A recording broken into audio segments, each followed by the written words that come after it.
Prontinho, boa noite pessoal, tudo bem? Sejam bem-vindos mais uma vez. Mais uma disciplina que começa. Para quem a gente já se encontrou ontem, oi de novo. Para quem está sendo a primeira aula do semestre comigo, muito bom revê-lo, muito bom reencontrá-lo.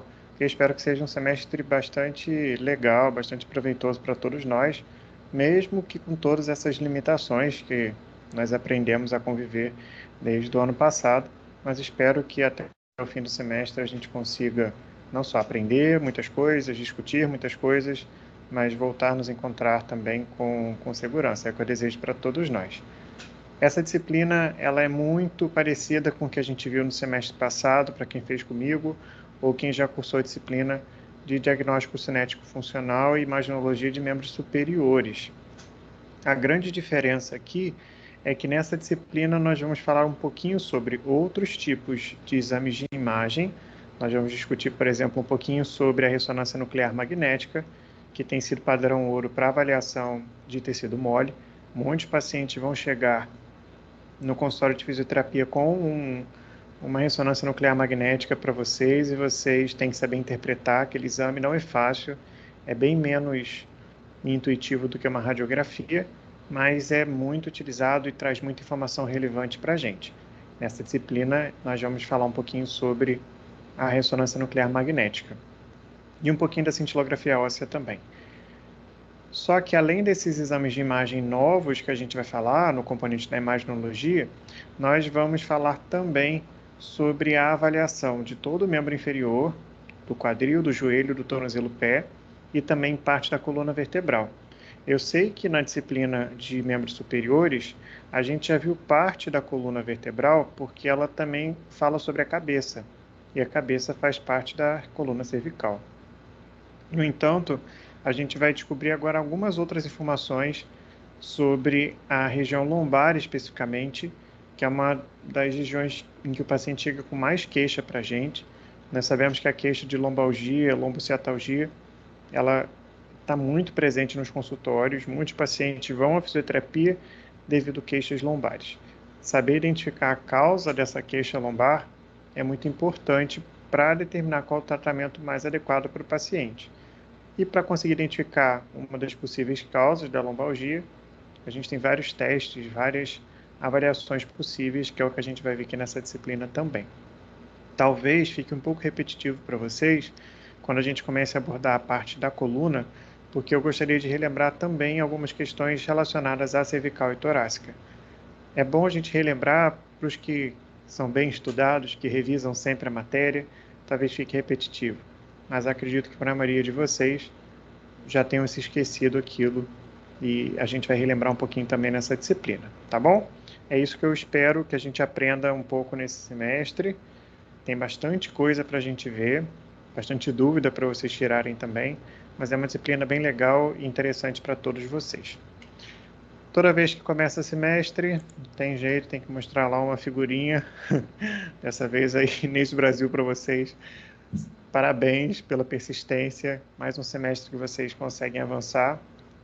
Cada semestre que passa é uma vitória diferente, é um sacrifício diferente, vai ficando mais difícil, vai ficando mais chato, vocês não têm mais paciência, mas não tem jeito. A faculdade é isso, e quando vocês chegarem lá no fim, lá no 10º período, vocês vão sentir falta de tudo, tenho certeza absoluta. Do professor mais chato ao mais querido, do colega mais irritante, ao que sentava do seu lado e te passava a cola. Você vai sentir falta disso tudo e vai perceber que a faculdade com certeza é uma das melhores épocas da nossa vida. Tão boa que eu escolhi ser professor para continuar nela, né? Isso que é engraçado. Mas sejam bem-vindos novamente, aprendam bastante, curtam bastante, porque eu tenho certeza que vocês serão excelentes profissionais. Alguém daqui não me conhece, alguém nunca fez matéria comigo aqui? Os nomes eu conheço todos, se eu não me engano. Luciano, eu já dei aula para alguns Lucianos. Você já teve aula comigo? Oi, professor. Já Já, sou beleza. eu não conheço. Ok, conheço. Thaisa, eu te dei aula para algumas Thaisas também. Você já teve aula comigo, Thaisa Nogueira? Sim, Sim, tá bom. desde o início. Desde o início, não aguenta mais, né? E a Tauana? Ah, Eu e a Luzimaila nunca tivemos aula com você, Fred. Então. Seja muito bem-vinda, é um prazer conhecer você, Tauana. A Luzimaila, a gente já se falou ontem um pouquinho. Deixa eu me apresentar para vocês, então, para vocês duas. Bom, meu nome é Frederico, vocês já conhecem, já devem ter me conhecido aí, se vocês estão há algum tempo na faculdade. Eu fui coordenador de curso, provavelmente quando vocês entraram eu era coordenador. Fiquei durante um tempo. E qual que é a minha trajetória, só para vocês conhecerem um pouquinho? Eu sou fisioterapeuta, eu fiz mestrado e doutorado em fisioterapia também, ciências da reabilitação, e tenho dois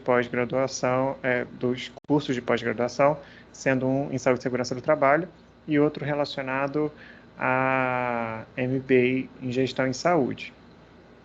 Por que eu escolhi fazer fisioterapia? Bom, eu sou músico desde criança, eu comecei a tocar um instrumento com 8, 9 anos, e foi muito engraçado que à medida que eu fui estudando os instrumentos, e eu fui percebendo que eu ficava cheio de dor e os meus colegas também. E à medida que a gente ia passando, mais a gente ia estudando, mais dor a gente sentia. Isso não é uma coisa normal. Como eu tive convívio com músicos profissionais, eu percebi que mesmo os profissionais, eles reclamavam muito de dor, e por várias vezes eles não conseguiam mais tocar porque estava doendo muito. Aí eu escolhi uma profissão em que eu pudesse ajudá-los nessa questão de saúde e também continuar no meio musical. Foi aí que eu escolhi a fisioterapia. Desde a minha graduação lá, desde o meu TCC, eu venho falando sobre esse aspecto de saúde do músico.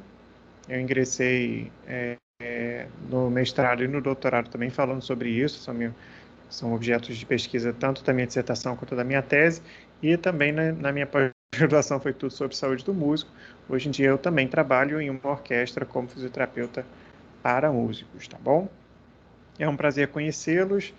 Para a Luzimaila, que a gente já conversou ontem, ela já conhece essa frase. Para os outros alunos, eles não aguentam mais, mas é sempre bom relembrar um pouquinho que toda disciplina que a gente começa, eu falo que nós temos duas frases que vão nortear todo o nosso convívio, não só aqui dentro da disciplina, mas fora dela. Sempre que a gente se encontrar vai ser dessa forma. E uma dessas frases é a frase do aluno, de quem está do outro lado, e a outra frase é a minha frase, a frase do professor. Nem digo do professor, digo minha mesmo, porque nem todos os professores, infelizmente, são assim. E qual é a frase de vocês? A frase de vocês é: a única pergunta idiota é que você não faz. Se você deixa de fazer uma pergunta, isso com certeza é uma atitude não legal, isso é uma atitude idiota. Por quê? A pergunta ela deve ser feita. A gente está aqui discutindo, a gente está aqui procurando aprender, e sem as perguntas vocês não vão aprender. Sempre vão surgir dúvidas, sempre vão surgir questionamentos. Eles são saudáveis, eles são importantes para o nosso engrandecimento. Não pode deixar de fazer uma pergunta porque tem medo dos outros riem, tem medo de ser algo bobo, ou tem medo que o professor vai ser grosseiro. Quem me conhece, quem já teve aula comigo, sabe que eu não sou grosso com o aluno, eu não vou debochar de você, eu não vou rir, eu não vou dar fora, nada disso. O importante é que vocês sempre perguntem. Infelizmente, eu acho que o ensino remoto tem contribuído para isso. A participação nas aulas tem sido extremamente baixa. E isso é engraçado, porque o fato do aluno ter uma certa proteção de não estar sendo visto, porque ninguém de vocês abre câmera, né? Só eu que estou me expondo aqui, mas a falsa sensação de proteção da invisibilidade não é suficiente para tirar a timidez de vocês de perguntar, o que é uma pena. A gente poderia interagir muito mais no meio remoto, talvez até mais do que no meio presencial, se houvesse essa quebra de gelo. Então, por favor, gente, nas minhas aulas não deixem de perguntar nada, porque com certeza algum assunto interessante vai surgir. Ontem a Luzimala já me perguntou uma coisa sobre a questão do queloide interno, e como eu prometi, na próxima aula daquela mesma disciplina eu vou trazer a resposta para ela. Agora, da mesma forma que vocês podem perguntar qualquer coisa, o Tauana e Luzimaila, eu tenho uma frase que é para mim, que é essa de baixo, olha: a grandeza de um homem não está no quanto ele sabe, mas no quanto ele tem certeza de que não sabe. Eu não sei tudo, eu tenho consciência disso, mesmo que eu tenha estudado bastante, mesmo que eu tenha feito doutorado, eu não sei tudo, eu sei muito sobre uma coisa muito pequena. E isso é interessante você ter em mente porque quando você tem certeza que não sabe tudo, isso dá margem para que você aprenda mais, para que você pesquise, para que você seja curioso e você aprenda com os outros. O conhecimento que eu adquiri é só um pouquinho mais de tempo do que vocês, mas não quer dizer que o meu conhecimento é melhor do que o de vocês, que eu sou mais sábio que vocês, não tem nada disso. Cada pessoa tem o seu conhecimento e que ele é relevante, desde aqueles que nunca estudaram até aqueles que fizeram doutorado com estágio de pós-doutorado, tá bom? Então, não deixem de perguntar nada. E à medida que vocês me perguntarem, e eu não sei a resposta, eu vou ser sincero com vocês, olha, não sei no momento, eu posso trazer na próxima aula? Tem problema para você? Eu vou pesquisar e vou te dar uma resposta mais confiável, tá? É assim que a gente funciona, mas não deixem de perguntar, pelo amor de Deus, senão fica muito chato as minhas aulas. Luzimaila e Tawana. Se apresentem, por favor, só para eu poder conhecer vocês. Vamos começar pela Luzimaila para quebrar o gelo, que ela já estava ontem. Fala seu nome, por favor, sua idade, se puder, e por que você escolheu fazer fisioterapia, Luzimaila? Se não souber, não tem problema não, tá? Boa noite, gente. Como o professor já disse, eu sou a Luzimaila, estou no 4º período, né, desde o início na Anhanguera, e tenho 33 anos. Tá ótimo. E escolhi fisioterapia porque eu acho que é uma área que tem bastante diversidade, bastante opções de escolha para definir com certeza o que eu quero da vida. Você já foi tratada antes por fisioterapia? Já acompanhou alguém que foi tratado?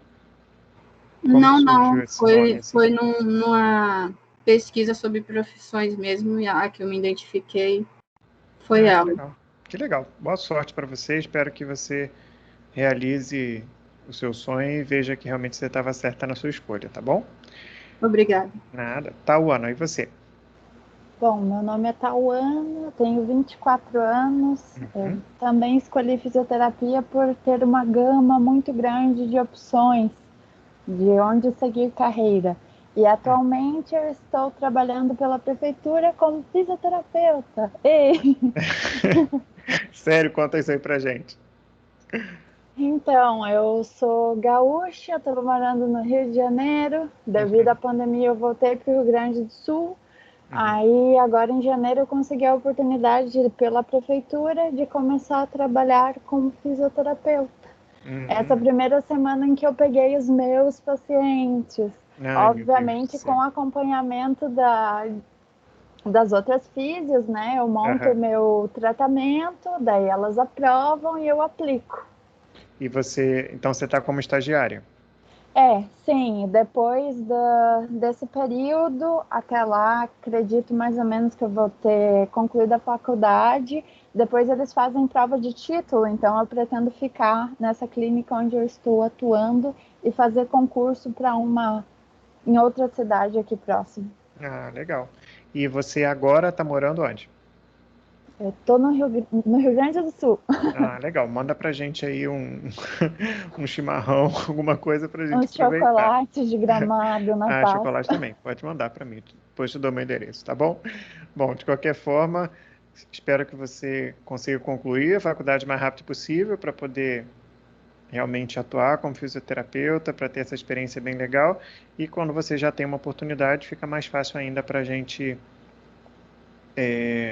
seguir carreira e se estabelecer. Porque quando a gente se forma, fica uma névoa, assim, meu Deus, o que eu vou fazer? Ganhei o diploma e estou desempregado. É mais ou menos assim que funciona.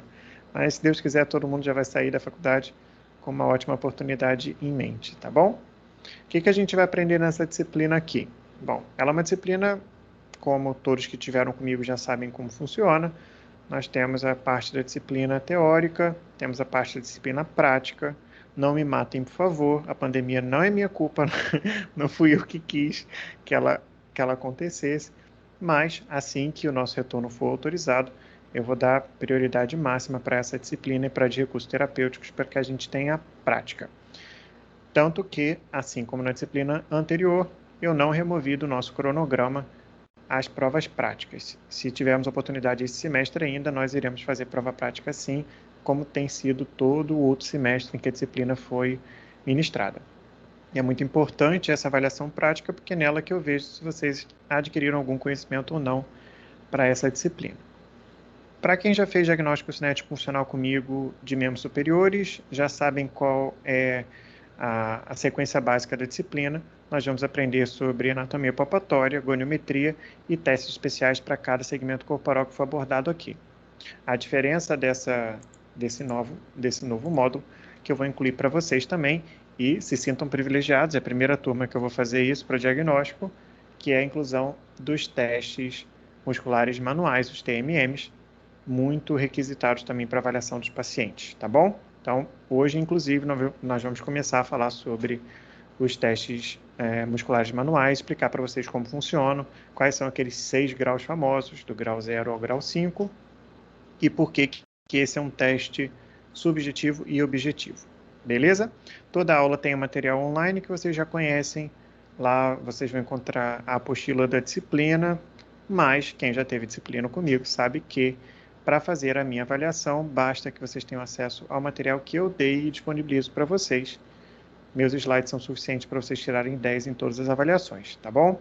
Aquele material de lá é apenas complementar para vocês. Da onde eu tiro essa matéria? Não tiro da minha cabeça, tá? Então, as fontes não são vozes da minha cabeça. São fontes renomadas sobre a avaliação fisioterapêutica. Como essa disciplina ela tem goniometria, e já aviso vocês, quem não comprou ainda vai precisar comprar o goniômetro. Acredito que a Maria já tem. O primeiro livrinho é o da Amélia Marques, Manual de Goniometria, certo? Depois nós temos o Cipriano, Manual Fotográfico de Testes Ortopédicos e Neurológicos, com os fluxogramas atualizados com setinhas explicadas para não ter problema. E só esses já são suficientes. Eu coloquei algumas recomendações complementares, eu vou passar para vocês depois, como o Sullivan, o Kendall para testes musculares, o músculo, provas e funções, eu mando para vocês, tá? O que a gente vai precisar para essa disciplina aqui? Enquanto recursos terapêuticos manuais, a gente precisa de creme, de toalha, de álcool em gel. Aqui a gente vai precisar basicamente de um goniômetro. Só o goniômetro já é suficiente para a gente fazer todo o conteúdo da disciplina e vai ser bastante coisa que a gente vai utilizá-lo. Todos já tem goniômetro? Fred, eu já tenho. Tá. Alguém não tem goniômetro? Mas vou comprar daqui a pouquinho. Tá, quem falou? Eu também vou comprar. Foi você, Luzimaila, que falou que não tem ainda? Não. Tá, então tenta conseguir, por favor, que é importante. Tauana, você já tem? Eu já tenho sim. Tá, beleza. Você tá no quarto período também, ou Tauana? Tô no quarto. Tá. Beleza, então. Chegou mais gente aqui. Selma, boa noite, tudo bem? Boa noite, professor, tudo bem? Que saudade. Que bom. Saudade também. Essas datas são importantes para vocês, são as datas das nossas avaliações. Se vocês perceberem, eu coloquei somente as avaliações teóricas, porque eu tenho fé que a gente vai conseguir fazer a prova prática. A princípio, as nossas provas teóricas serão a primeira delas no dia 6 de abril, desculpa. A segunda prova teórica no dia 1º de junho. Quem faltar a primeira ou a segunda prova, ou faltar ambas, fará a segunda chamada no dia 14 de junho. Professor, a prova vai ser remota. Como que se falta uma prova online? O prazo vai ser dado para vocês. Se vocês não respeitarem aquele prazo, será considerado como ausência. Se for uma ausência justificada, o que é meio difícil de justificar vários dias de falta de acesso, mas caso seja alguma coisa plausível, vocês serão elegíveis para a segunda chamada. Vamos fazer a segunda chamada no dia 14 de junho. Se faltar as duas, será apenas uma prova valendo 5.000 pontos. Caso você não passe nisso, você vai precisar fazer exame final entre os dias 17 e 18 de junho. Espero que ninguém precise, vai dar tudo certo. Não deu para fazer a prova prática. O que eu vou fazer? No primeiro bimestre não deu para fazer, nós colocamos algum trabalho, alguma atividade para compensar aquele componente. Se der para fazer no segundo bimestre, a gente marca a data presencial para fazer a prova prática, ou, se for o caso, ainda tem uma maneira de fazer a prova prática remota. E eu vou colocar isso em prática nesse semestre, tá bom? Prova prática. Havendo como ela será. Bem típica de sempre, uma anatomia palpatória, uma goniometria, 1 ou 2 testes especiais de articulações diferentes. A prova é feita em dupla. Vocês têm 3 minutos para completar todos esses quesitos, como sempre vocês já estão acostumados. Para quem não me conhece, Luzimaila e a Tawana. Os alunos sempre gostam de perguntar, né? Vão ser muitos slides por aula? Sim, bastante, tá? Aula com 100 slides é comum de acontecer. Fica bem tranquilo quanto a isso, que no final do semestre vai ter um catatal assim de material meu. Isso já me incomodou bastante quando os alunos reclamavam, falavam que eu passava slide demais e que não era para passar tanto slide assim, para eu diminuir. Aí eu fiz um teste, eu fiz um semestre sem passar slide para vocês. Sabe o que aconteceu na prova depois, né? Então, os slides, gente, não são para me guiar, são para ajudar vocês quando vocês faltam, quando vocês precisam relembrar a matéria, quando vocês precisam consultar lá na frente, ter um material de referência para não precisar ir para o livro. Porque no livro vocês vão encontrar, mas vão ter que pesquisar gastando muito mais tempo. Aqui não. Se vocês forem lá diretamente, vocês vão encontrar algo de forma resumida, todo o conteúdo que vocês precisam. O slide, o material que eu faço, ele foi feito para vocês, não para mim. Eu posso colocar lá uma frase só e dar aula para vocês daquele conteúdo. Só que depois, para vocês relembrarem tudo, para anotar, vai ser bem mais complicado, tá bom? Por isso, uma quantidade de slide, sim, bem grande. Mas não vejam isso como um aspecto negativo, e sim algo que vai auxiliar a vida de vocês e vai, de alguma forma, valorizar o tanto que vocês gastam para fazer faculdade, que não é barato, e muitos vão ficar pagando durante um bom tempo, tá bom? Então, guardem esse material, vejam ele com carinho e não com desprezo. Qual o horário das nossas aulas, gente? As nossas aulas vão começar às 7 horas, terças-feiras, com um limite de tolerância para 7h10, eu espero, para a gente começar a gravação. E nós vamos até por volta de 8h40, 9 horas, dependendo da participação da turma. Quanto mais vocês falarem, mais tempo a gente vai. Quanto menos vocês falarem, mais eu vou ter que falar sozinho e eu vou cansar mais rápido. E quando eu cansar, eu vou preferir parar a aula. Quer dizer que eu já estou falando demais sozinho há muito tempo. E fica muito chato, tá?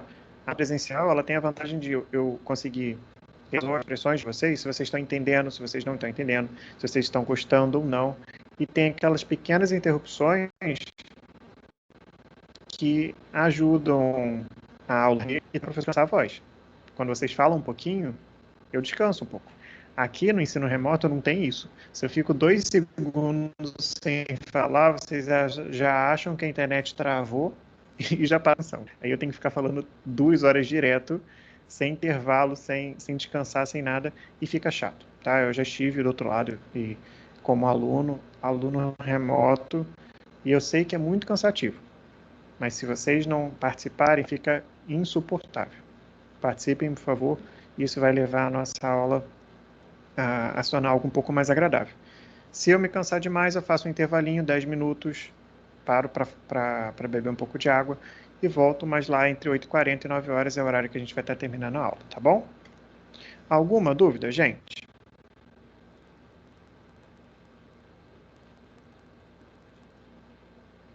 Não. Não? Sem Não. dúvidas? Tudo certo? Tenho. Quando é que você vai liberar esse slide?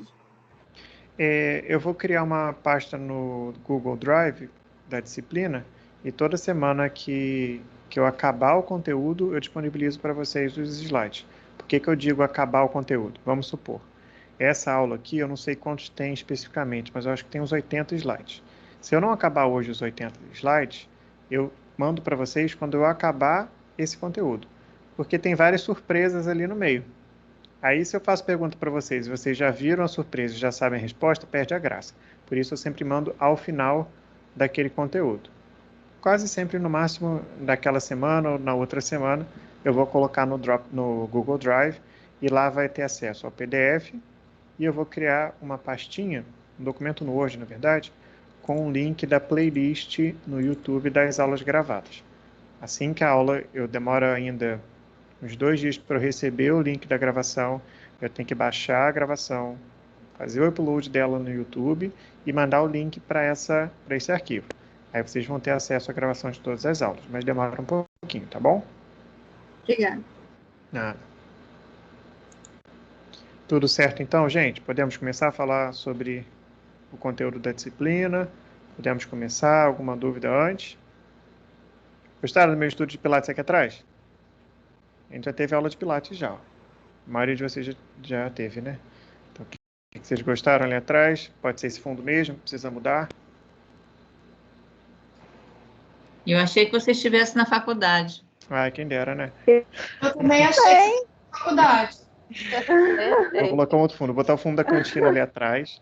Aí a gente fica conversando ali no pátio com aqueles pombos. Quem tá com saudade do pombo ali da cantina?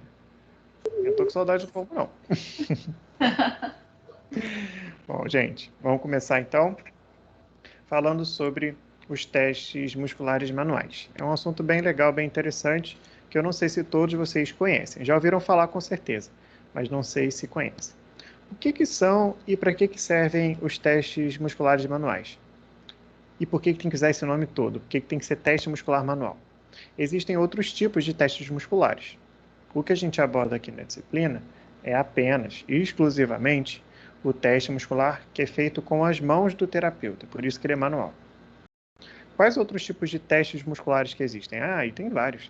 Temos as dinamometrias, temos o uso de isocinético, podemos fazer a avaliação também da atividade elétrica muscular através da eletromiografia de superfície. Vários são testes, vários são métodos, equipamentos que são capazes de avaliar o aspecto de um músculo. Nesse caso aqui, os testes musculares de força, eles são basicamente esses que eu disse, da isometria, do isocinético e da dinamometria, ou então o teste manual. Ele é feito com as mãos do terapeuta, com uma finalidade de quê? De saber se aquela pessoa ela tem ainda a capacidade de contrair os seus músculos de forma ativa, de forma voluntária. E uma vez que ela consiga contrair os seus músculos, o quanto de força aquele músculo é capaz de produzir. Somente contrair não é suficiente para ser funcional. Somente o músculo conseguir aproximar sua origem de inserção ou afastá-la, através da contração isotônica, excêntrica ou concêntrica, não é capaz de tornar uma pessoa completamente funcional. Às vezes ela consegue contrair um músculo, mas não consegue levantar um peso pequeno. Às vezes ela só consegue movimentar um músculo se não tiver a ação da gravidade atrapalhando ela. Agora, o quanto de força esse músculo produz? Eu consigo quantificar isso, avaliar isso, de certa forma, com os testes musculares. E aqui o que a gente vai falar um pouquinho é sobre o teste muscular manual. Esse teste, ele apresenta duas características que podem ser boas ou ruins. O teste muscular manual, ele tem característica subjetiva e uma característica objetiva. A subjetividade, quando a gente fala num aspecto quantitativo, num aspecto de avaliação, ela não é muito legal. Por quê? O subjetivo é subjetivo. Pode variar muito de uma pessoa para pessoa. Pode variar de quem observa ou de quem relata. A dor, por exemplo, é subjetiva, não é? A pessoa pode falar para você que está sentindo uma dor horrível, mas não é uma dor tão forte assim. Mas, de acordo com o que ela sente, de acordo com os preceitos dela, com as experiências dela, ela fala que aquela é uma dor muito forte. E no caso, toda vez que a gente vai fazer um teste muscular manual, tem um aspecto subjetivo implícito nele. E que subjetividade é essa?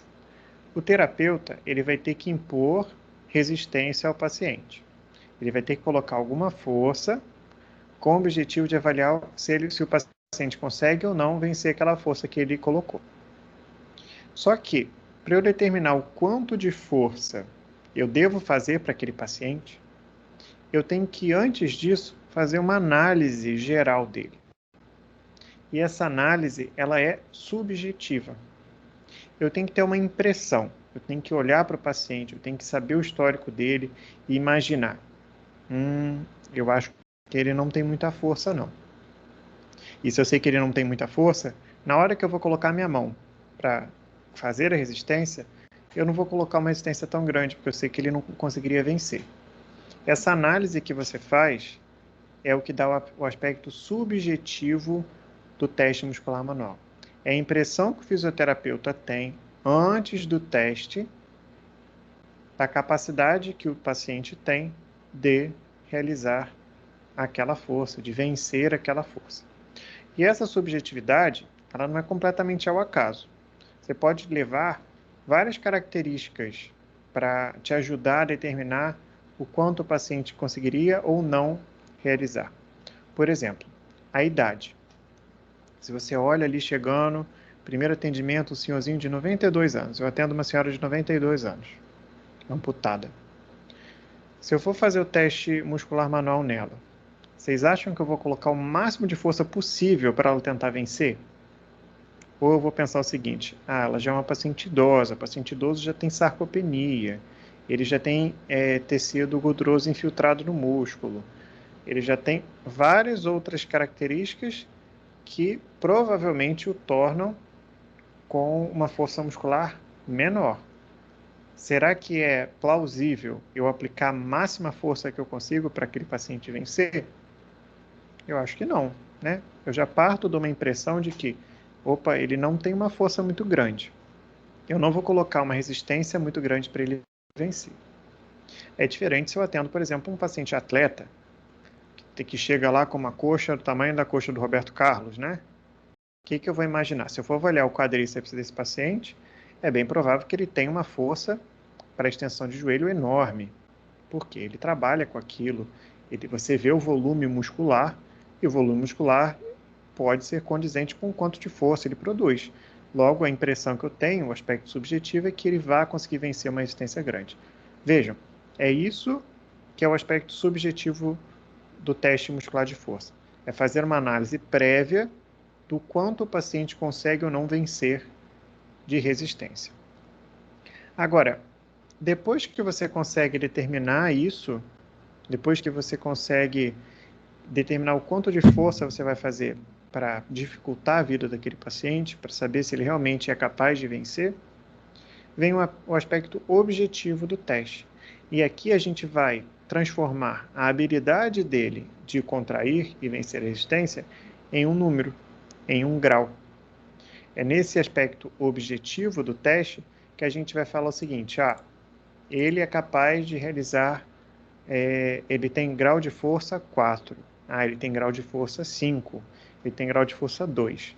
Eu transformei a habilidade dele, o quanto ele conseguiu vencer daquilo que eu vi subjetivamente, em algo quantitativo, em algo objetivo. E todo teste muscular é assim. Ele pega um aspecto subjetivo para conseguir imprimir a resistência necessária e transformar o que o paciente consegue fazer em um aspecto objetivo, que são finalmente os graus de Kendall, os 6 graus de Kendall. Tudo bem até aí agora? Alguma dúvida?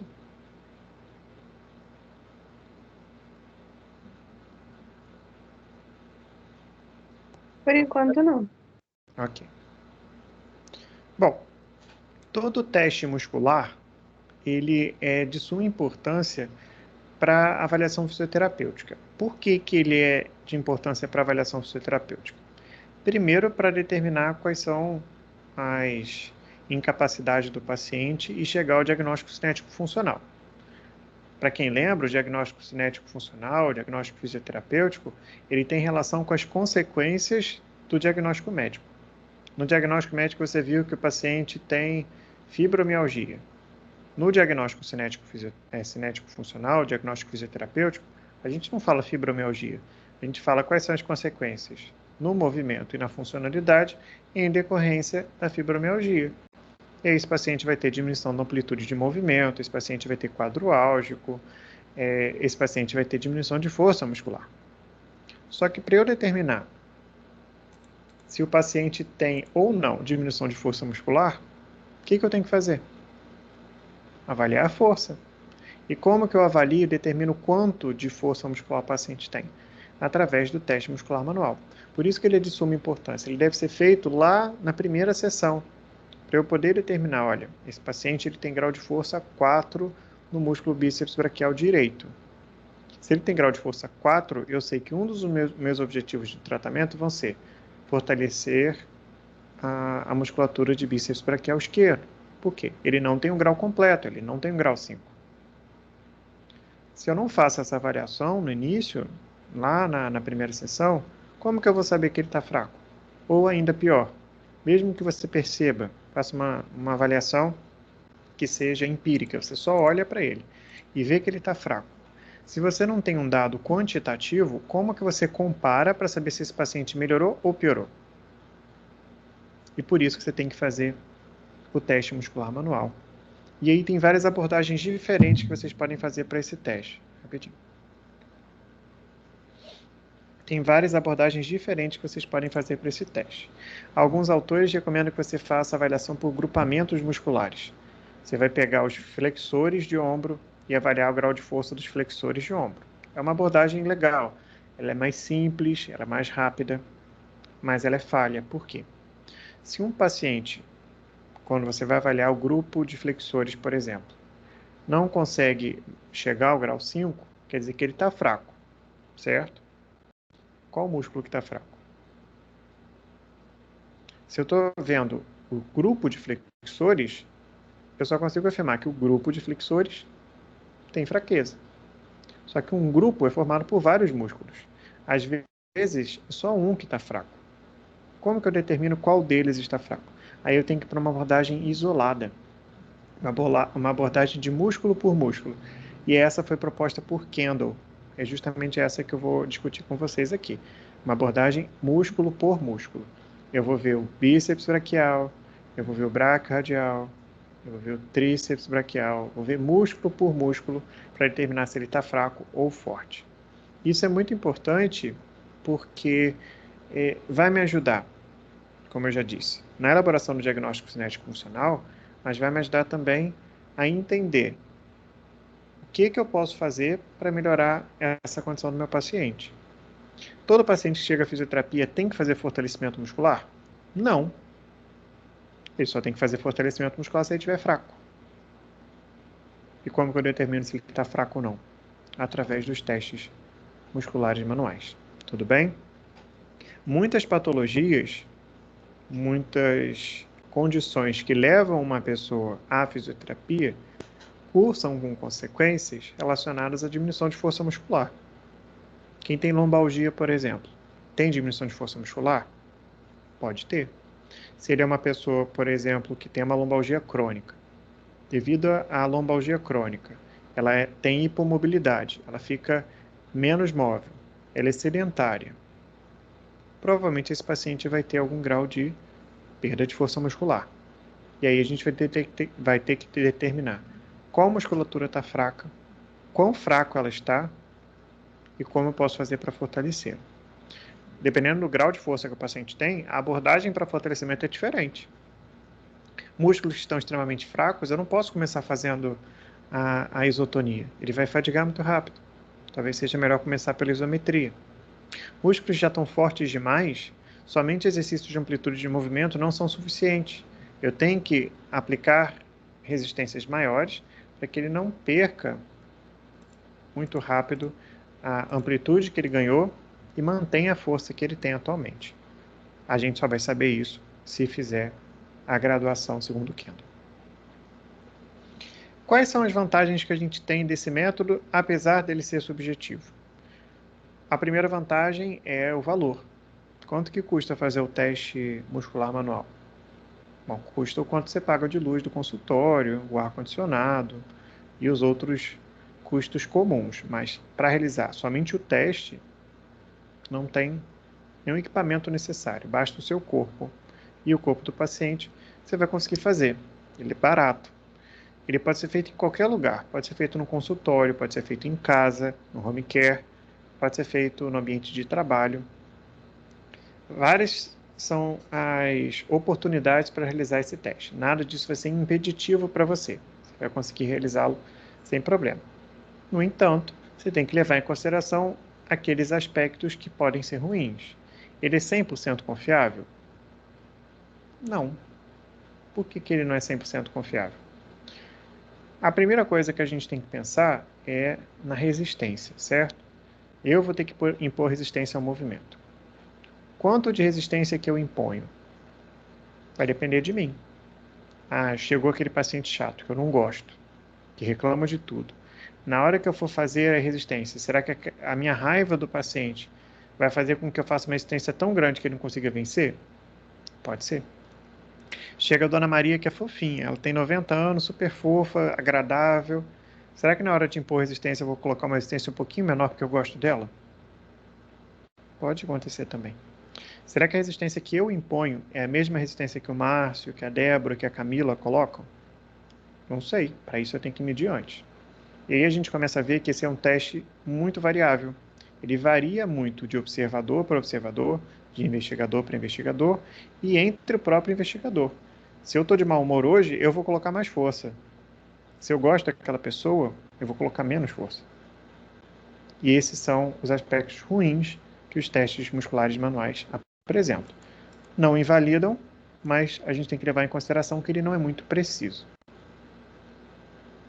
Para que serve esse teste, então? Ele serve para a gente fechar o diagnóstico, para a gente acompanhar o progresso da nossa intervenção, para modificar a nossa intervenção se necessário. Lembrando que todo objetivo, todo plano de tratamento, ele é dinâmico. A gente pode ir alternando, pode e deve ir alternando as nossas intervenções para que o paciente tenha a melhora que a gente espera. Só que o curso da doença, a evolução da doença ou a melhora do paciente serão pontos determinantes para a gente fazer uma reavaliação e modificar ao longo daquele plano completo de tratamento. E nessas reavaliações a gente vai ter que refazer os testes musculares manuais. Será que esse paciente está mantendo a força? Será que esse paciente está perdendo força? Será que o paciente está ganhando? Que é o que eu espero. E para isso eu vou ter que fazer reavaliações frequentes, utilizando novamente o teste muscular manual. Como ele é rápido, não tem muito problema. Rapidinho você faz a avaliação e já consegue anotar. Você não vai gastar de novo uma sessão só para fazer teste muscular manual. Uma vez que eu fiz esse teste, eu posso afirmar duas coisas. Ou o paciente tem fraqueza muscular, que é quando ele tem do grau 4 para baixo, ou ele tem força muscular adequada, que é no grau 5. Quando o paciente chega a grau 5, não quer dizer que ele chegou no máximo de força que o músculo produz.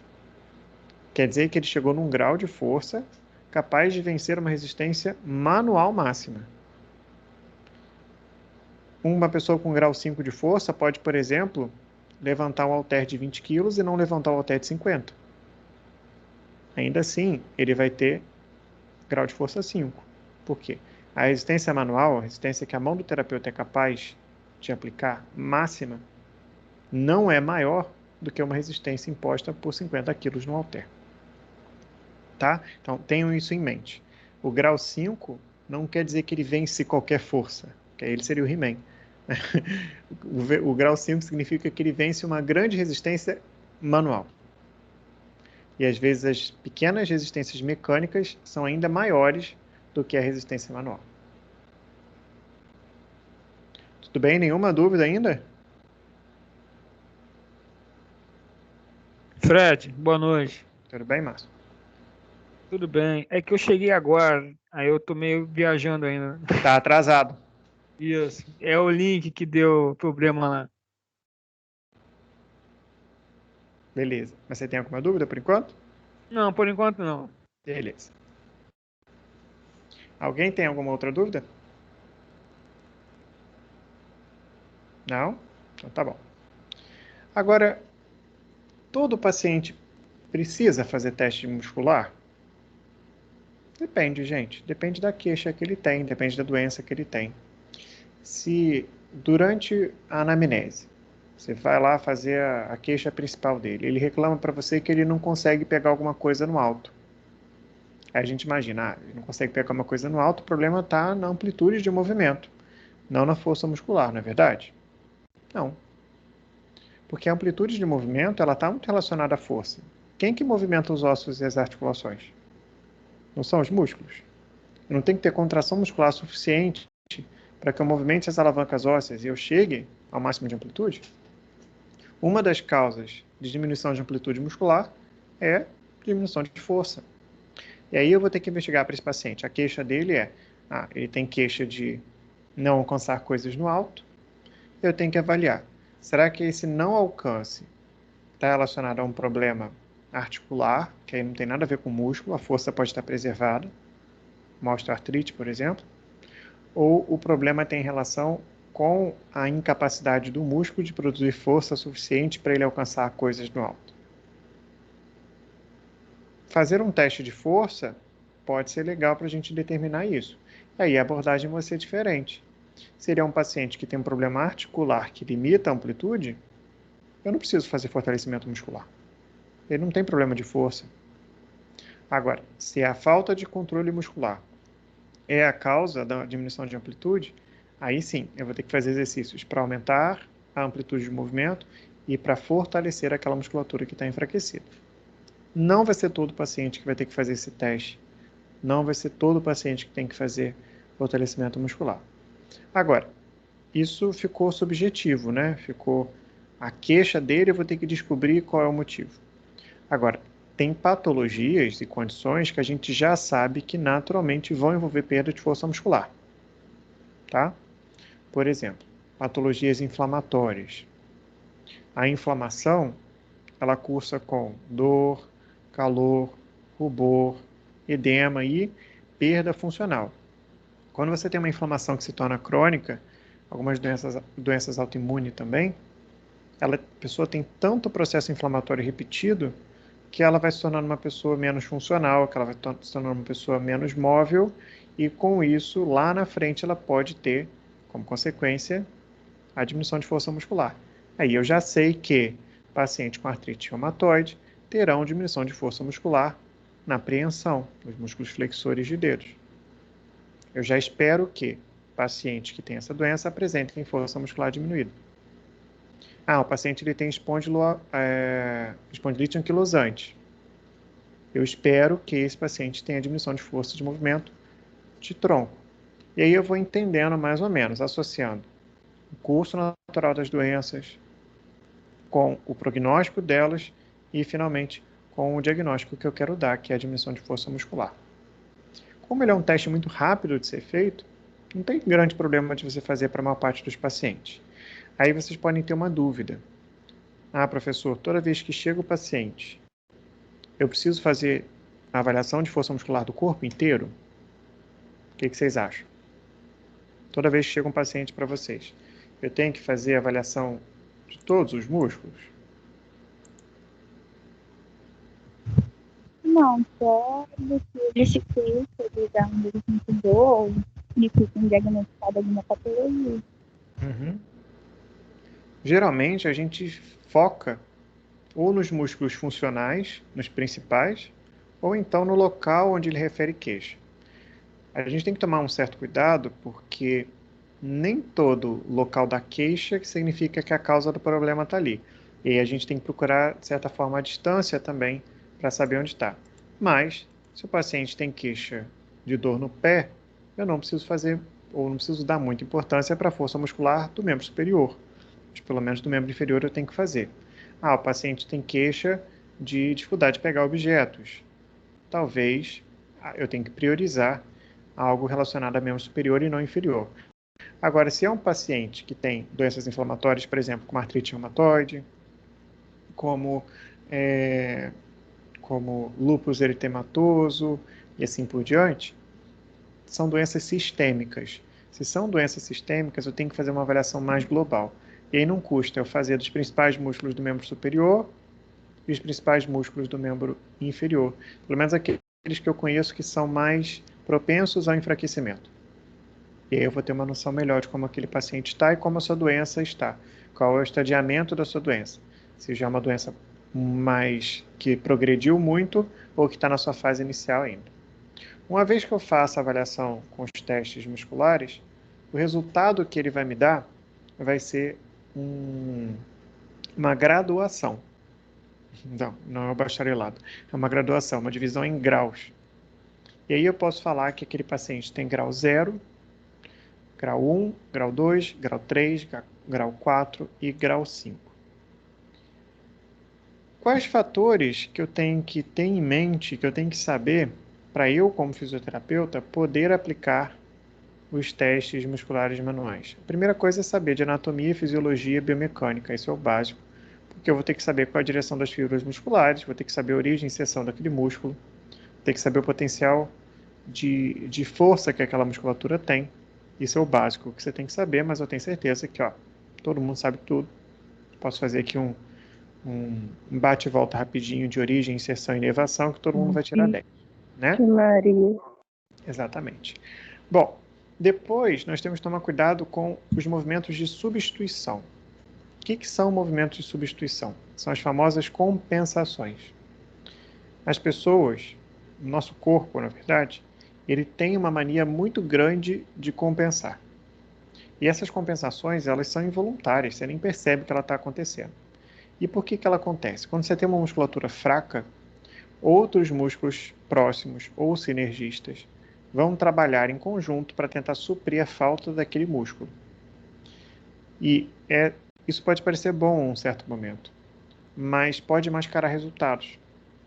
Se você tem uma ação muito grande de substituição, de compensação, ao fazer a avaliação de força de um músculo, você pode achar que ele está bem, você pode achar que ele está num grau adequado, quando na verdade ele está baixo. Você está superestimando o quanto de força aquele paciente é capaz de realizar. Por quê? Tem tanta compensação acontecendo que você não controlou, que você acha que o músculo dele está bom.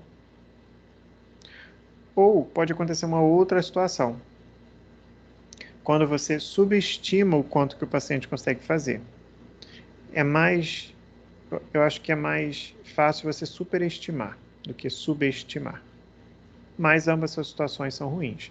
E por isso, evitar movimentos compensatórios, tem formas para isso, a gente vai ver mais para frente, é essencial para que eu faça um bom teste muscular manual. Outra coisa vai ser a habilidade do terapeuta de ponderar quanto de força eu tenho que aplicar. A resistência imposta tem que ser uma resistência vencível. O que significa isso? A gente imagina assim, grau 5 é resistência máxima. O que é resistência máxima? Eu vou sentar na mão do paciente e pedir para ele me levantar com o dedinho. Imagina, o paciente vai ter que levantar 70 quilos com o dedo. Essa é a resistência máxima, não é verdade? Ele vai conseguir levantar? Não, ninguém na face da Terra conseguiria levantar alguém com um dedo só que pese 70 quilos. Não é isso que é a resistência máxima. A resistência máxima é uma grande força que você vai fazer com a sua mão, que você vai tentar pedir para o paciente vencer essa força. Mas é uma força vencível. Se o paciente fizer muita força mesmo, ele vai jogar a tua mão lá em cima. É isso que é a resistência máxima.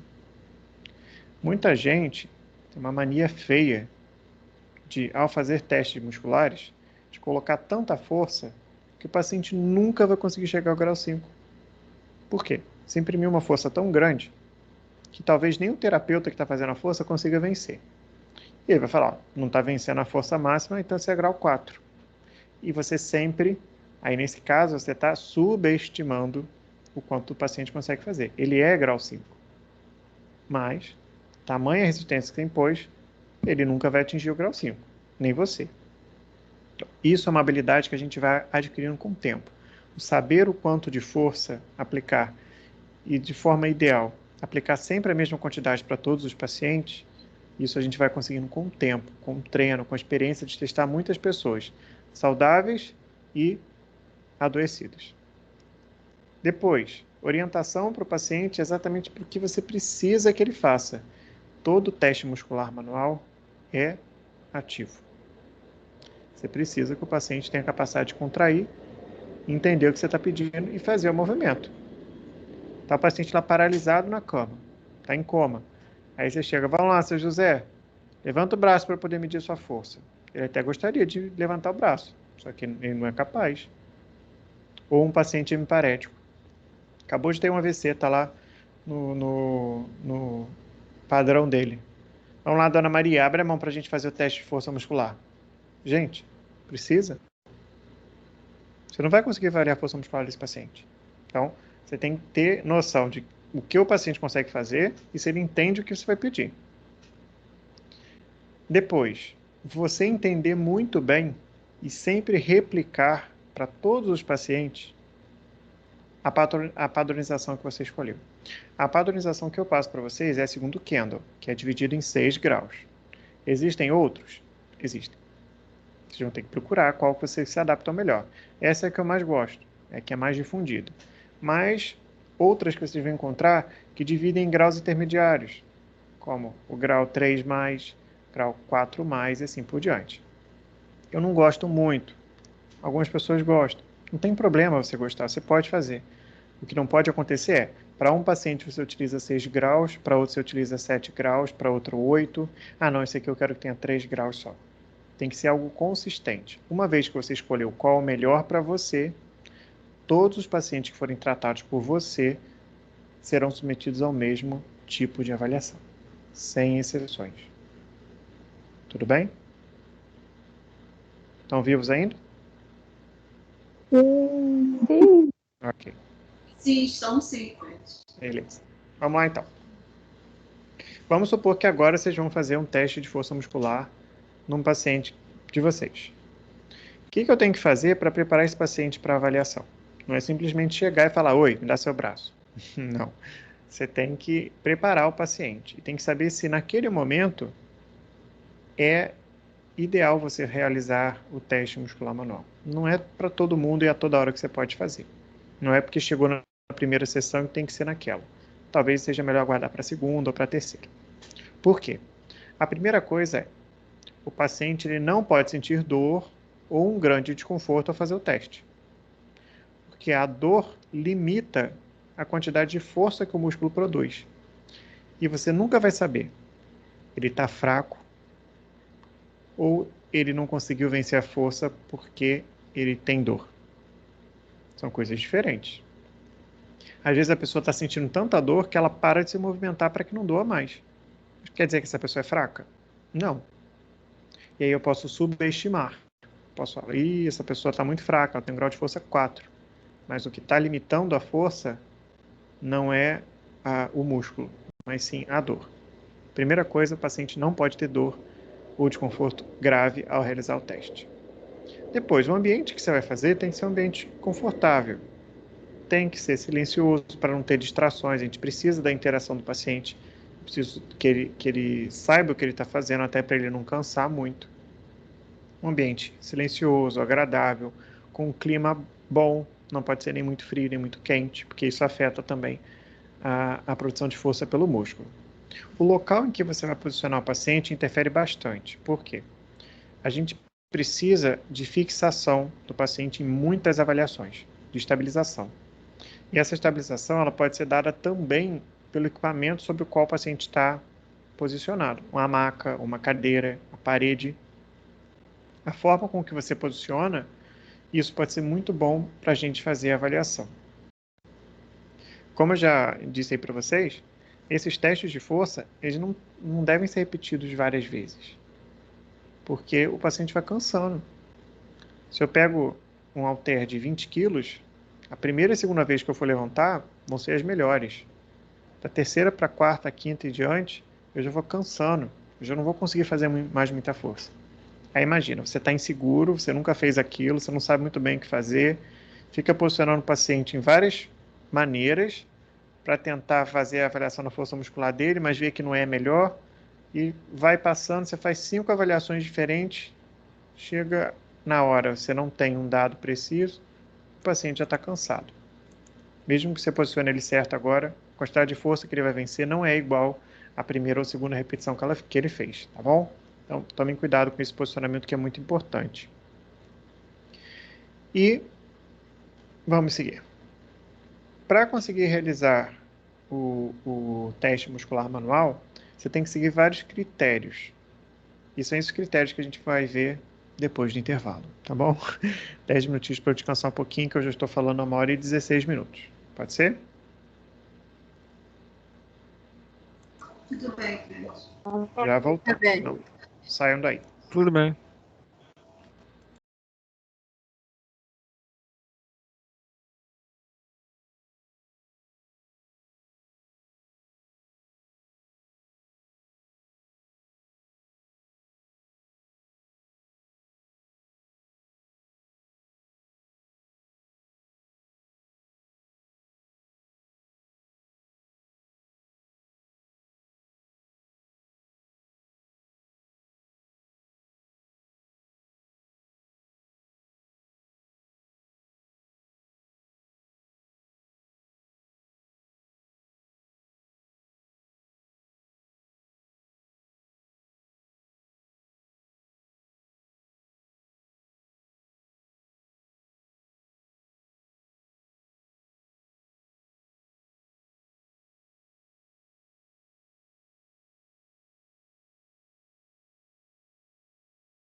Voltamos, pessoal. Vamos lá? Todos aí de novo? Sim. Beleza. Prontinho. Vamos seguir.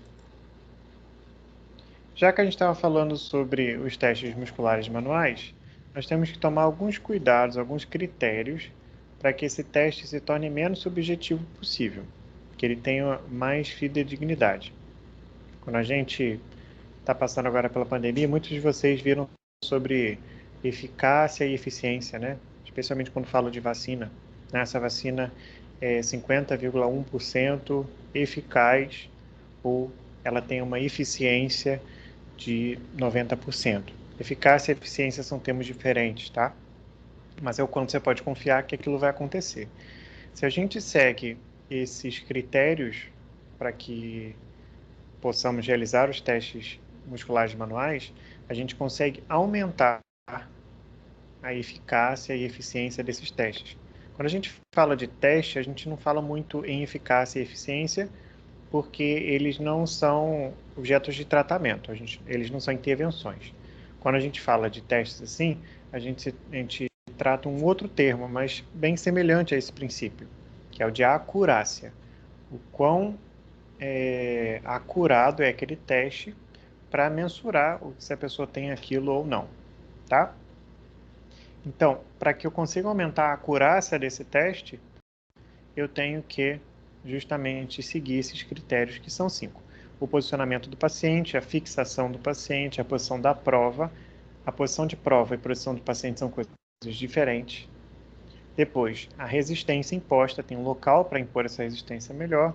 E, por fim, evitar os movimentos de substituição e os movimentos de compensação. Podemos seguir? Todos estão me ouvindo direitinho aí? Sim, Fred. Sim. Qualquer dúvida é só me perguntar.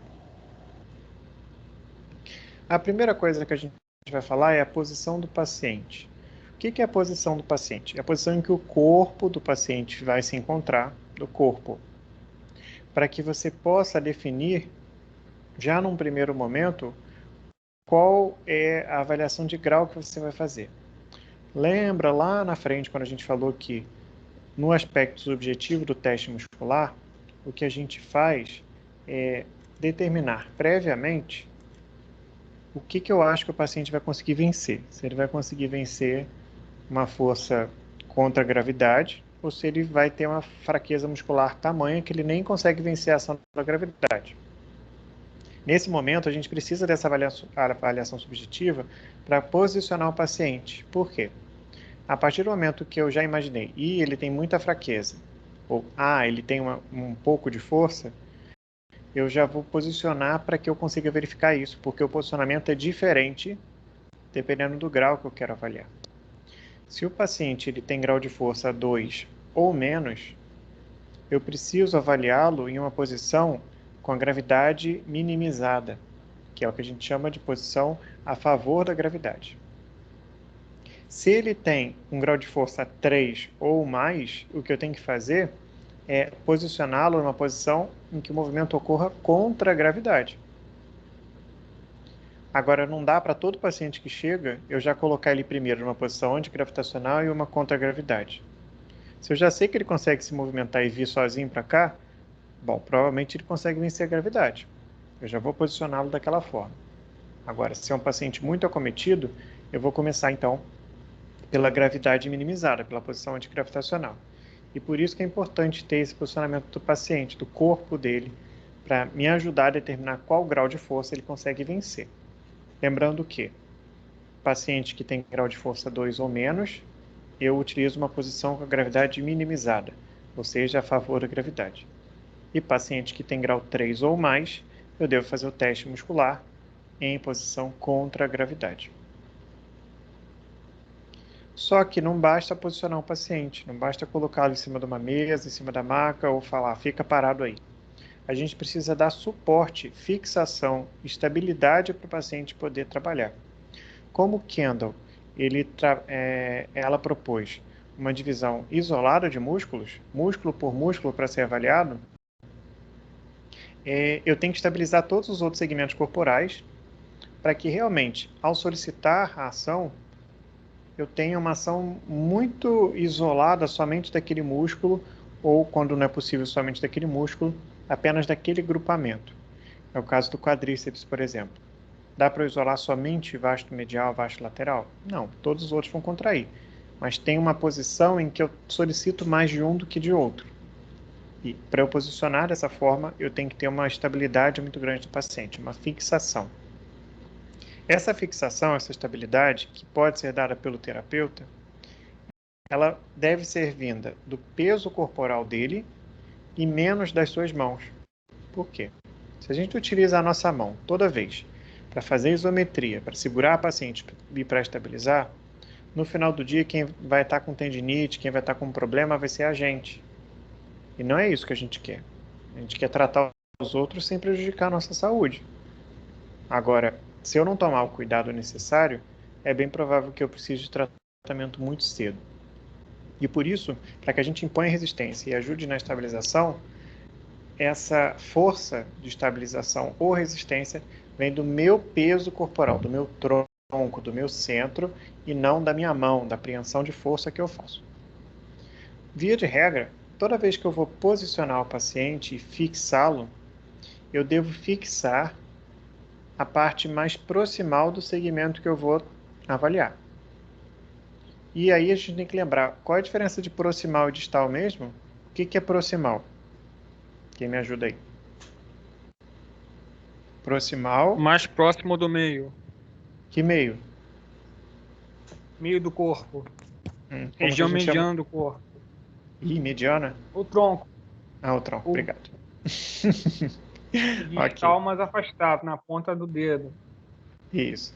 A linha mediana não é referência para proximal e distal, tá, Márcio? Linha mediana, a gente toma como referência entre lateral e medial. Medial mais próximo da linha mediana, lateral mais distante da linha mediana. Para proximal e distal, o ponto de referência é o tronco. Mais próximo do tronco é proximal, mais distante do tronco é distal. Então, quando eu digo aqui para vocês que o fisioterapeuta ele tem que estabilizar a parte mais proximal do segmento a ser avaliado, é a parte que está mais próxima do tronco. Isso pode ser muito variável. Por exemplo, naquela imagem ali, eu estou estabilizando o cotovelo. O cotovelo é mais proximal do que o punho que eu estou avaliando. Agora, se eu estiver avaliando a força de cotovelo, onde que eu vou estabilizar? Vou estabilizar no ombro. O ombro é mais proximal. Ah, mas o ombro não está no tronco? Tá, mas ele está na cintura escapular. Então, a cintura escapular não faz parte do esqueleto axial, é apendicular, então vamos colocar ali como um ponto de estabilização. Agora, se eu estiver trabalhando no ombro, aí eu tenho que estabilizar o tronco como um todo, tá? Lembre disso, a fixação, a estabilidade que a gente vai dar para o paciente é essencialmente no segmento mais proximal, a área que você está avaliando. Quando for algo muito próximo do tronco, a gente estabiliza o tronco. E sempre que possível, a gente utiliza o nosso peso corporal, a gente joga o nosso peso para as nossas mãos, para evitar preensão e facilitar a nossa vida, né? Facilitar a resistência que vai ser imposta. A posição da prova agora. O que é a posição da prova? A posição da prova é diferente da posição do paciente. Como a gente viu, a posição do paciente é a maneira que você coloca o corpo dele, pensando naquilo de que eu devo colocá-lo numa posição com a gravidade minimizada ou numa posição contra a gravidade. Já a posição da prova é qual é a direção que o segmento que vai ser avaliado tem que seguir e até onde ele deve ir. Normalmente, quando esse teste é executado, o paciente vai sozinho até o meio da amplitude disponível e quando ele chega no meio dessa amplitude, a gente faz uma resistência grande, impedindo que ele vença aquela resistência. E ele vai manter uma isometria ali, não deixando que o seu braço caia ou que o seu segmento volte para a posição original. Essa posição intermediária, de amplitude intermediária, onde para e é solicitada a isometria, é o que Kendall chama de break test. É nesse momento que a gente avalia o grau de força que a pessoa tem, tá? É no meio da amplitude, mantendo uma isometria. Não é já desde o início do movimento que a gente faz a avaliação da força, não. Já que a gente falou tanto dela, nós temos a resistência da prova. Como esse é um teste manual, a origem da resistência vai ser sempre a mão do terapeuta.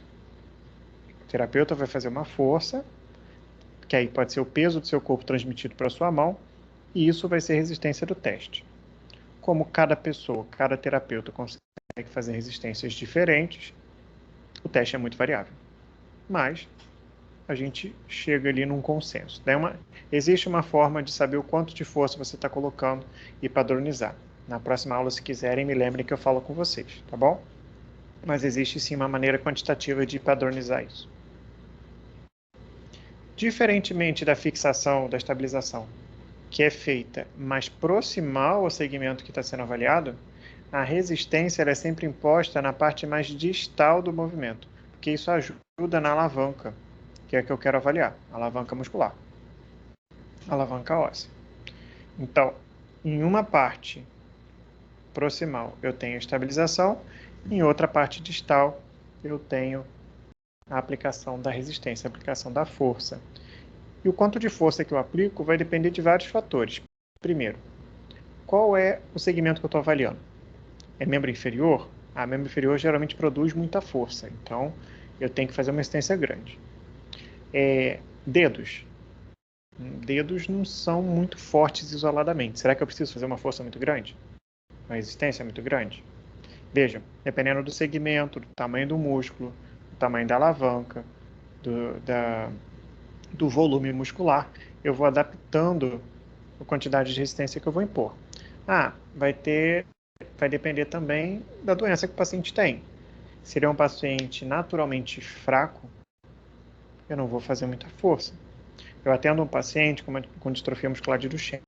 Quem teve aula ontem comigo já sabe que eu falei dele, né? E no caso da distrofia muscular de Duchenne, o paciente ele vai perdendo força muscular. Adianta eu fazer uma força danada no pé dele e pedir para ele levantar? Ele não vai conseguir. Ele não consegue fazer força para ficar em pé. Como que ele vai vencer a força da minha mão?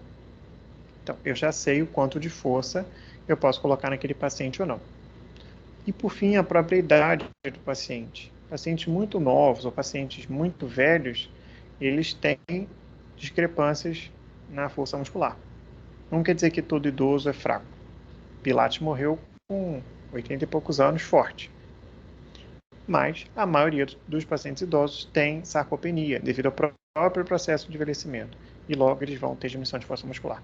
Sempre adaptem a resistência da prova à característica do paciente. O último critério que a gente vê para que o teste muscular seja realmente eficaz, seja realmente bem preciso naquilo que ele se propõe, é a substituição. Como a gente já falou, a substituição são as compensações que o seu corpo faz para tentar suprir a falta de um músculo que deveria funcionar, que está sendo solicitado.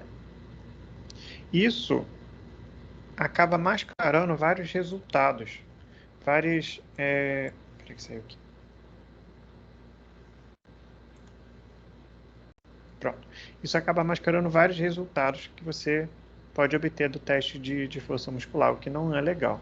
A gente tem que sempre posicionar o paciente o mais próximo possível daquela posição que é recomendada, para que aí sim eu tenha isoladamente a ação daquele músculo e eu possa falar ele está fraco ou ele está forte.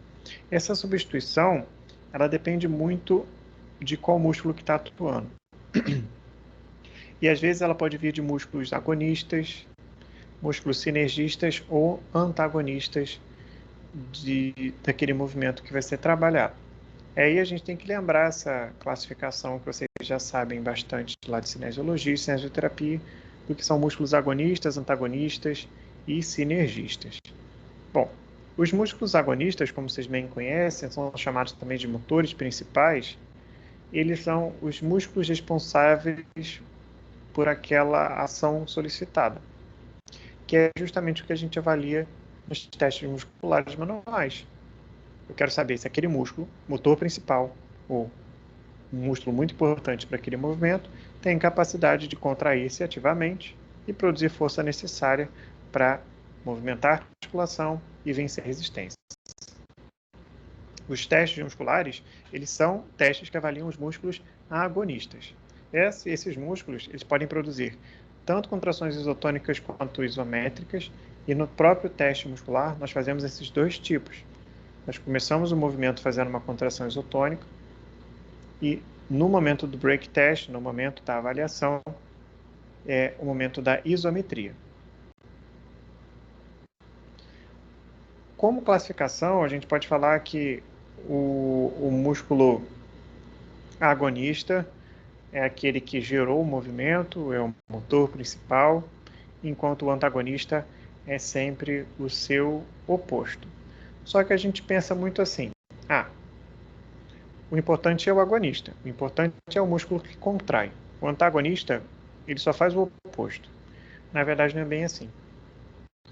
Há uma integração muito grande entre os músculos agonistas e antagonistas. Por quê?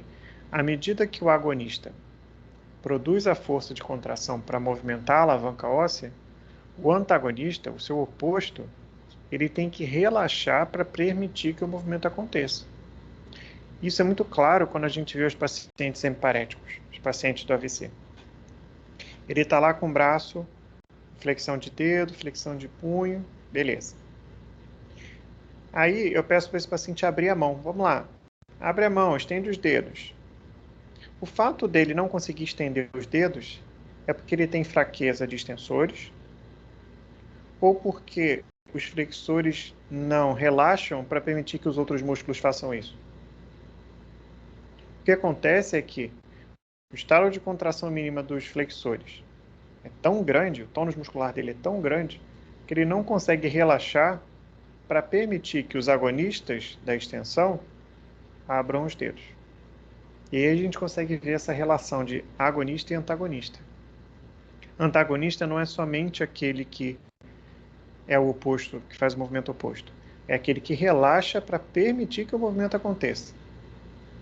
Se eu não conseguir relaxar os meus flexores, eu nunca vou conseguir fazer com que os extensores façam esse movimento. E os sinergistas, gente? O que são músculos sinergistas? E esses daqui são os que mais atuam como músculos compensatórios, músculos de substituição. Os músculos sinergistas são aqueles que trabalham em conjunto com os agonistas. Eles estão, de alguma forma, contraindo ao mesmo tempo que a musculatura agonista. Só que a gente não percebe muito bem isso, a gente não dá muita bola para ele. Quando a gente está fazendo a flexão de cotovelo, a gente pensa só em bíceps braquial. Mas tem vários outros músculos que estão contraindo ao mesmo tempo para dar suporte para que a flexão de cotovelo aconteça como deve. A esses músculos nós damos os nomes de músculos sinergistas. O sinergismo, ele tem características diferentes. Nós podemos ter sinergistas que têm ações de estabilização, ou então nós temos que ter sinergistas que têm ação de neutralização. São diferentes um pouquinho. Os músculos sinergistas estabilizadores, eles são aqueles que dão um suporte para a articulação ou para aquele segmento corporal, para permanecer tudo no lugar como deve, para que então o músculo agonista produza o movimento. Imagina, por exemplo, ali o músculo deltoide, por exemplo, os músculos que estão na região do ombro. Eles estão contraindo todos ao mesmo tempo, o manguito rotador, para permanecer com a cabeça do úmero na cavidade glenoide, para que aí você faça a abdução. Vários músculos estão trabalhando para que somente a cabeça do úmero fique no lugar, para que aí sim você tenha um movimento agonista de abdução, de flexão, rotação interna ou externa, o que você quiser. Mas vários músculos estão trabalhando para que haja esse contato entre as superfícies articulares. A esses músculos nós damos os nomes de músculos estabilizadores. Onde que a gente encontra esses músculos? Vai depender muito. Um mesmo músculo que é agonista pode ser estabilizador, pode ser neutralizador ou antagonista. Depende da ação que está sendo feita. Mas, em geral, nós encontramos que os músculos estabilizadores são músculos com características mais profundas, são músculos encontrados mais profundamente, que permanecem muito tempo em isometria, são músculos posturais. Aí, eretores de espinha, transverso do abdômen. Muitos músculos que estão relacionados à nossa postura são músculos considerados estabilizadores. Eles dão um suporte para que a gente tenha os outros movimentos acontecendo com a contração dos músculos agonistas. Já os neutralizadores são músculos diferentes. Por quê? Os neutralizadores eles ajudam a evitar movimentos indesejados. Eles contraem para que o plano de movimento seja único. Eu quero fazer flexão, eu vou fazer somente a flexão. Eu quero fazer a abdução, eu vou fazer somente a abdução. E assim por diante. Basta que o meu músculo motor principal de abdução funcione? Não. Eu preciso ter outros músculos trabalhando para que, enquanto eu faço a abdução, o meu braço não fique assim, ó, indo para um lado e para o outro. Vocês já devem ter visto pessoas que tentam levantar o braço, aí o braço começa a ir para frente, depois para trás, ele fica assim alternando. Por quê? Pode ser um controle neuromuscular inadequado que não ativa corretamente os músculos neutralizadores. O paciente tenta levantar, mas ele não tem um controle muscular bom, e aí você tem movimentos indesejados. Quais são os exemplos que a gente tem de músculos neutralizadores? Ali, por exemplo, as fibras diferentes do deltoide. Quando eu faço a abdução de ombro, as fibras anterior e posterior do deltoide contraem também, para dar estabilidade e evitar que durante a abdução eu faça movimentos de flexão ou de extensão combinados. Eu consiga fazer somente um plano de movimento, que é o que eu espero. Beleza, gente? Tudo certo aí?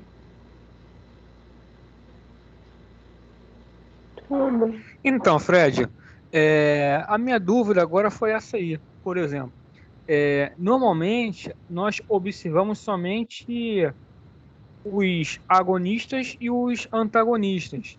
Agora, esses daí que você falou nesse momento, referente aos estabilizadores, os neutralizadores, isso aí, pelo menos na minha concepção, isso aí foge do meu olhar nesse momento, tá? Uhum. Tem algum livro que eu possa verificar, ou alguma outra fonte que aí Sim. já me dê alguma coisa assim mais à frente para eu, além dos agonistas e antagonistas também, prestar atenção nesse movimento do paciente? Sim. Não existe, pelo menos eu não tenho conhecimento agora, de listas de músculos sinergistas bem clarinha. Uma forma de você conseguir uma listagem assim, vai por movimento. Pega flexão de ombro. Todos os músculos que fazem flexão de ombro. Aí você vai encontrar lá. Vai encontrar peitoral maior, vai encontrar peitoral menor, vai encontrar bíceps braquial, porção longa, vai encontrar braco radial. Você vai ver que tem vários músculos que fazem o mesmo movimento que você nem lembrava que eles faziam isso. Esses que você nem lembra, que não são os famosos motores principais, são os músculos sinergistas.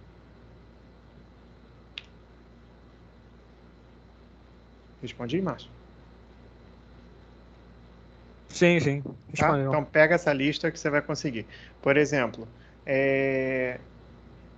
deixa eu ver um outro aqui mais interessante.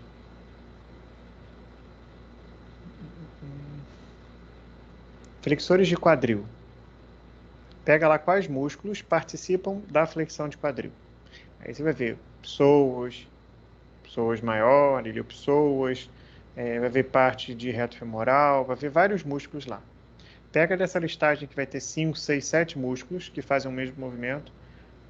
Qual deles são os primeiros que você lembra quando você fala daquele movimento?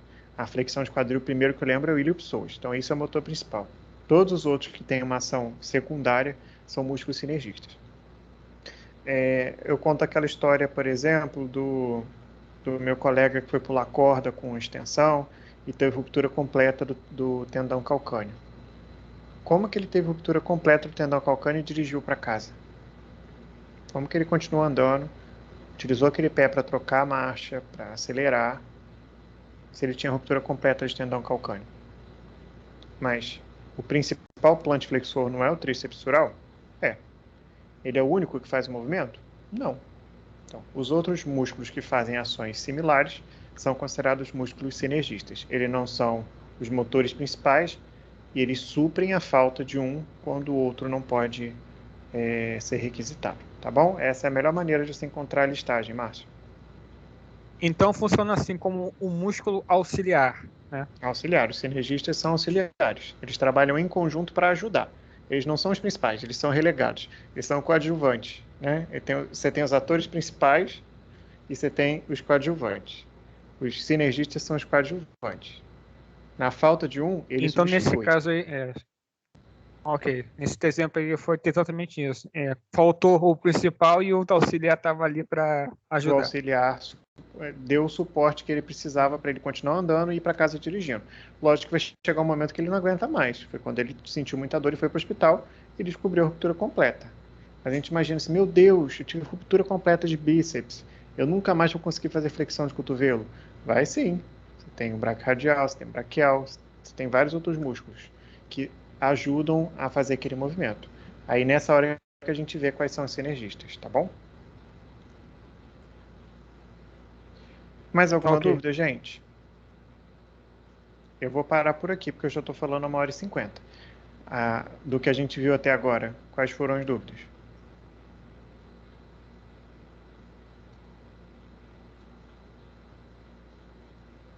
Nenhuma? Vamos ver quem prestou atenção. Quem foi responsável pela graduação em 6 graus? Qual o nome do autor?